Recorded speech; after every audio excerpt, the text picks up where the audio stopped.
bir baktın olsun, men ağlarım ömrüme sen bir yüzün olsun. Vah sen bir yüzün olsun. Of of gözlerim ağlasın ağlasın. Söyün kızım bir vefa sen bir baktın olsun, men ağlarım ömrüme sen bir yüzün olsun. Sen bir yüzün olsun. İstesen gidip bilersin hana dört tarafın açık, sonra ıyza dolanmavun ömürlük yolun yapıp seni şeyle süyeken bahanalar gözleyedin. Mena savaşmanı isteyenin hemen bilyedim. Menden karışma indik ne yazga ne cana, seni küysesemem çıdarım duydurmarmam sana.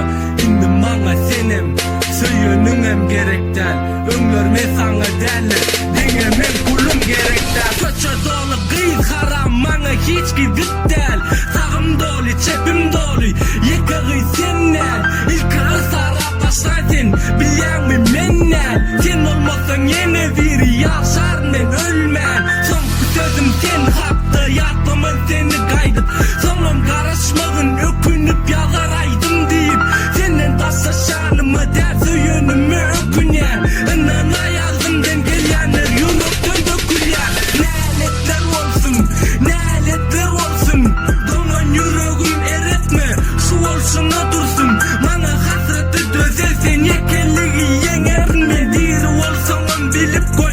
Men üçün ölensen enlisin, men üçün bilgin enganim düşman. Seni söyönümü anan müngedek ettim puşman. Yollar bizim mün ilanam duşurmağını İslam ok. Seni alıp binamızı inni görmek İslam ok.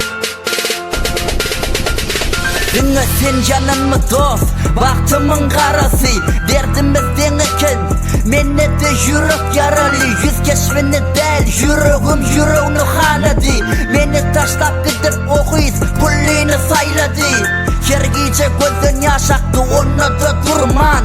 Söygüdün yananmı sen deyip yüzüme vurman. Okuyuzu söyönümü, inni menem ökünyen. Yürek söydü inni hiç kimi söyüp bilmeyen. Kahardın çık ya ağzımdan acı sözlüm, inni söymeyen sen yallı kıydım men ölsümüm. Diyeler kevirim bana beş varmak dendele. Meninni İslam ok istesek bizi söyçök kene. İnni başımda aladı yürekte kuman, dertleşimiz bollu bizi yeketek kuman. Söygü gerek gelinni bana ettim men onu toğu. Geçer gider bugünlerim dost ay borlu.